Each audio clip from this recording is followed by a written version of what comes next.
Good morning students. Continuing with the next concept. आता ना बेटा आपला थर्ड कन्सेप्ट चालू होणार आहे. तो म्हणजे कुठला आहे? Common collector. तो म्हणजे कुठला आहे बेटा? आता कॉमन कलेक्टर.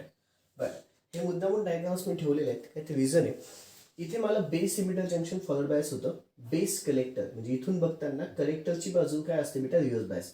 बेस कलेक्टर, कलेक्टरची बाजू काय असते बेटा? Reverse bias. बेस कलेक्टर, कलेक्टरची बाजू काय असते बेटा? Reverse bias. म्हणजे मला कलेक्टरची बाजू महत्वाची. म्हणजे मला कुठली बाजू महत्वाची बेटा? कलेक्टरची बाजू महत्वाची. कलेक्टर कुठला आहे बेटा? रिव्हर्स बायस म्हणजे एनला पॉझिटिव्ह आहे आणि इकडे रिव्हर्स बायस आहे म्हणजेच पीला काय बेटा? निगेटिव्ह आलं. कलेक्टरची बाजू महत्वाची असते, एवढं फिट डोक्यात ठेवा. का बोललोय आता लगेच कळेल. ठीक आहे. आता नेक्स्ट माझा फंडा चालू होईल, तो म्हणजे कॉमन कलेक्टरचा आहे बेटा. तो म्हणजे कुठला आहे? Common collector. कॉमन कलेक्टर या शब्दातच मिनिंग आहे की कलेक्टरची बाजू कुठे असेल बेटा? ग्राउंडला. आता पुन्हा आधी सर्किट डायग्राम पहा. सर्किट डायग्राम काढताना इथे इकडच्या साईडला एक, इकडच्या साईडला एक. आता ही जी साईड झाली, ही कंपल्सरी कुठली साईड असेल बेटा? कलेक्टरची साईड झाली. त्याच्यानंतर ही जी साईड झाली, इकडे ॲरो आला, इकडे ॲरो आला म्हणजे ही साईड कुठली झाली? तुमची इमिटरची झाली. आणि इकडे काय आला? तुमचा बेस. ही साईड तुमची इमिटरची, ही साईड तुमची कलेक्टरची, ही साईड तुमची बेसची. त्याच्यानंतर पुढे आता ॲरो नेहमी कुठून कुठे जातो? पी पासून एन कडे. पी पासून एन कडे ॲरो गेला म्हणजे हा एन, पी आणि खाली पुन्हा काय बेटा? एन. ठीक आहे. त्याच्यानंतर पुढे बोलायला गेलं तर इकडे एक रजिस्टर आला, त्या रजिस्टरची किंमत आर असेल. इकडे एक रजिस्टर आला, त्या रजिस्टरची किंमत किती असेल बेटा? आर बी असेल. ठीक आहे. त्याच्यानंतर आता इथे मला बॅटऱ्या दाखवायच्या. बॅटरी दाखवताना बेस इमिटर साईड. ठीक आहे. इमिटर सोडा, इकडची बेस. बेस इमिटर साईड कुठली असते? Forward bias. फॉरवर्ड बायस म्हणजे पॉझिटिव्हला पॉझिटिव्ह, निगेटिव्हला निगेटिव्ह. आली बेटा? फॉरवर्ड बायस झाली. Base collector, collector. आता कलेक्टरला महत्व द्या. Collector reverse bias. Reverse bias म्हणजे ऑटोमॅटिकली निगेटिव्हला काय पाहिजे बेटा? इथे पॉझिटिव्ह पाहिजे, इथे निगेटिव्ह, पुन्हा इथे पॉझिटिव्ह, पुन्हा इथे निगेटिव्ह. आले? ही माझी अशी डायग्राम झाली. ही माझी अशी इथे डायग्राम झाली बेटा. कळालं? डायग्राम कशी आली? डायग्राम झाल्याच्या नंतर आता पुन्हा एकदा पॅटर्न्स बद्दल सांगतो. बेस इमिटर, इमिटर सोडा सध्या बेस. बेसच्या इथे फॉरवर्ड बायस असतो म्हणजे बेस इमिटर कुठला असतं? Forward bias. बेसला पकडलं, फॉरवर्ड बायस. फॉरवर्ड बायस कुठली आली बेटा? फॉरवर्ड बायस म्हणजे पॉझिटिव्हला पॉझिटिव्ह, निगेटिव्हला निगेटिव्ह. त्याच्यानंतर बेस कलेक्टर. मग आता कलेक्टरला पकडायचं. बेस कलेक्टर, कलेक्टरची साईड कुठली असते? Reverse bias. रिव्हर्स बायस म्हणजे निगेटिव्हला पॉझिटिव्ह आणि पॉझिटिव्हला निगेटिव्ह. ते नाही होत, निगेटिव्हला पॉझिटिव्ह आलेलं बेटा. ठीक आहे. मग इथे पुन्हा पॉझिटिव्ह, निगेटिव्ह, निगेटिव्ह, पॉझिटिव्ह. पुन्हा नंतर आता करंट दाखवायचे. करंट दाखवताना इथून करंट माझा गेला आय ई, इथून करंट काय गेला? I E. मग पुन्हा ऑटोमॅटिकली इकडच्या साईडने कुठला येईल? आय बी नावाचा बेस करंट आणि इथून कुठला येईल? आय सी नावाचा कलेक्टर करंट. कळालं? इथून काय येईल बेटा? आय सी नावाचा कलेक्टर करंट. इथून आय बी नावाचा बेस करंट, इथून काय येईल? आय सी नावाचा कलेक्टर करंट. आता पुन्हा या बॅटरीचे नाव काय बेटा? V B C. बेस आणि कलेक्टर मध्ये याला अजून एक नाव व्ही सी बी. तसंच इकडे आता हा इमिटर आणि कलेक्टर मध्ये म्हणून व्ही ई सी, त्याला अजून एक नाव व्ही सी ई. त्याला अजून एक काय नाव बेटा? V C E. बरं, हा कुठला झाला? N P N. आता कुठला दाखवणार? P N P. P N पीचं दाखवताना पुन्हा इथे मध्यभागी सर्कल आलं बीजेटीचं. त्याच्यानंतर इथून आता ॲरो आतमध्ये जाईल. ठीक आहे. आता ॲरो कुठे गेला बेटा? आतमध्ये गेला. ही साईड माझी कुठली झाली? इमिटरची. ही साईड माझी बेसची आणि ही साईड माझी कलेक्टरची. ॲरो नेहमी कुठून कुठे जातो? पी पासून एन कडे आला, पी पासून एन कडे ॲरो आला आणि इथे पुन्हा पी आला म्हणजे कुठला टाईप झाला बेटा? हा P N P. P N P झालं. पुढच्या साईडला इकडे पुन्हा रजिस्टर आला, पुन्हा इकडच्या साईडला रजिस्टर आला. त्याच्यानंतर इकडच्या साईडला काय आलं बेटा? हा जो रजिस्टर, त्या रजिस्टरचं नाव आर ई, इकडच्या रजिस्टरचं नाव आर बी. आता पुन्हा इकडे बॅटऱ्या काढायच्या. हा टर्मिनल कंपल्सरी ग्राउंडला गेला. जो कॉमनचा टर्मिनल तो कुठे जातो बेटा? ग्राउंडला. ठीक आहे. ग्राउंडला गेला दोघीकडे. आता पुन्हा बेस इमिटर कुठली साईड? बेसची. Forward bias. फॉरवर्ड बायस म्हणजे हा निगेटिव्ह, हा पॉझिटिव्ह, हा निगेटिव्ह, हा पॉझिटिव्ह. आलं बेटा? ठीक आहे. थोडा गॅप जास्त देतो. Negative, positive, negative, positive. ठीक आहे. निगेटिव्ह आणि पॉझिटिव्ह. आलं? बेस कलेक्टर, कलेक्टरच्या हिशोबाने हा कुठला आहे बेटा? Reverse bias. रिव्हर्स बायस म्हणजे पुन्हा हा निगेटिव्ह, पॉझिटिव्ह, निगेटिव्ह, पॉझिटिव्ह. ठीक आहे, इथून असं आलं, इथून असं आलं. हे कळालं बच्चालो. हा काय झाला पॉझिटिव्ह आणि हा काय झाला निगेटिव्ह. पुन्हा आता करंटच्या हिशोबाने हा करंट कुठे बेटा आतमध्ये, हा काय झाला IE. पुन्हा आता हा दोन भागात डिवाइड होईल. इथे काय बेटा IB आणि इथे काय जाईल खाली तुमचा IC. फाईन. त्याच्यानंतर इथे आता बॅटरीची नावं पुन्हा तीच, बेस आणि कलेक्टरमध्ये म्हणून VBC किंवा VCB. पुन्हा इकडे पण काय बेटा V, इमिटर आणि कलेक्टरमध्ये VEC आणि अजून एक VCE. ठीक आहे. बरं, आता हे झाले माझे डायग्राम झाल्याच्या नंतर पुन्हा आता फीचर्स डायग्राम कळाले तर फीचर्स इझिली कळतात. बरं, कॉमन टर्मिनल आता कुठला आहे बेटा कलेक्टर. Common terminal collector. इनपुटचा करंट, इनपुट साईडला दोघीकडे करंट कुठला आहे IB आहे. आउटपुट साईडला करंट दोघीकडे IE आहे. इनपुटचं व्होल्टेज कुठलं आहे बेटा VBC म्हणा किंवा VCB म्हणा. ठीक आहे. आउटपुटचं व्होल्टेज म्हणजे VEC म्हणा किंवा VCE म्हणा. ठीक आहे. इनपुटचं रेजिस्टन्स आता पुन्हा इनपुटचं रेजिस्टन्स किती बेटा याला, इनपुटचं रेजिस्टन्स 2 मिनिटं. इनपुटचं रेजिस्टन्स हाय असतं, त्याच्यात आउटपुटचं रेजिस्टन्स लो असतं. ठीक आहे. इनपुटचं रेजिस्टन्स हाय, आउटपुटचं रेजिस्टन्स लो. इनपुटचं रेजिस्टन्स हाय, आउटपुटचं रेजिस्टन्स लो. व्होल्टेज गेन लेस असतं, लो असतं म्हणजेच लेस असतं. आणि करंट गेनला दाखवतात गॅमा DC. हा गॅमा आहे बेटा. ठीक आहे, लक्षात घ्या.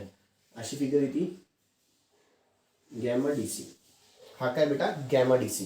मग पुन्हा जसं अल्फा बीटा आणि हा काय आला आता गॅमा DC. मग करंट गेन फॉर कुणासाठी common collector. Current gain for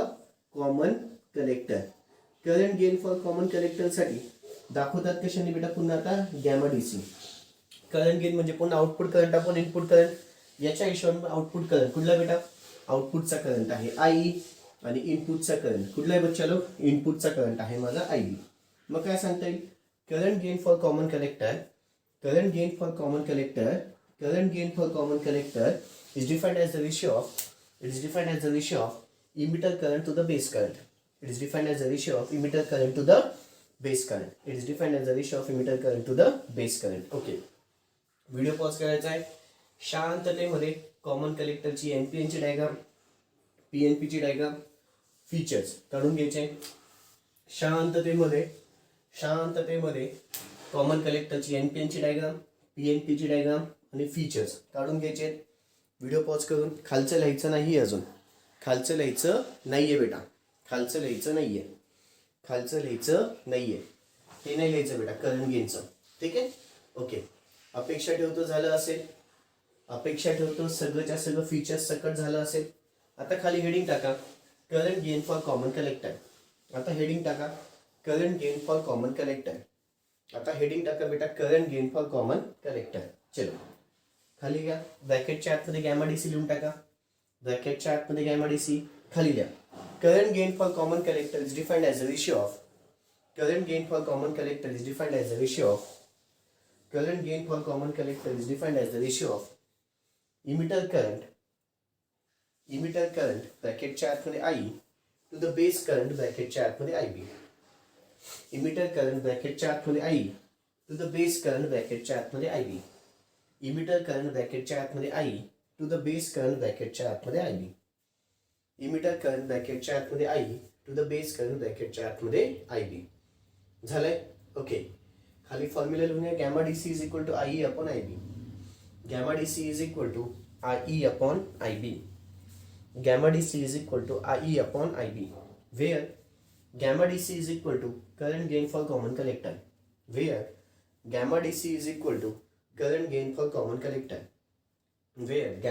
is equal to current gain for common collector. पुढे खालच्या वरीत IE is equal to emitter current.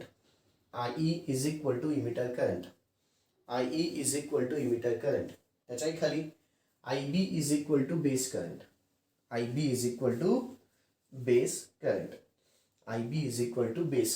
Okay. खूप महत्वाचे मुद्दे संपलेत बेटा. ते म्हणजे कॉमन बेस, कॉमन इमिटर आणि कॉमन कलेक्टर. आता तिघांमधला डिफरन्स घेऊ. ठीक आहे. हेडिंग टाका कम्पेअर बिटवीन कंपेअर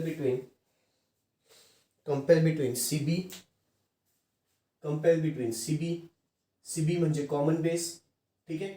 सीबी ब्रॅकेटच्या आतमध्ये कॉमन बेस लिहा.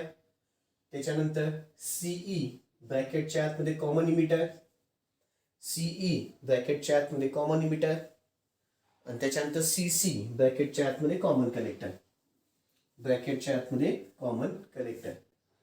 इकडे तुम्हाला बाजूला मी तुम्हाला डायग्राम दिसत असेल बेटा, ठीक आहे. तिघांचे कंपॅरिझन तुमच्या डोळ्यासमोर इथे आहेत, ठीक आहे. पॅरामीटर आहे, मग कॉमन बेस, कॉमन इमिटर आणि कॉमन कलेक्टर दिसतंय बेटा, ठीक आहे. तिघांचे तुमच्या समोर इथे कंपॅरिझन आहेत.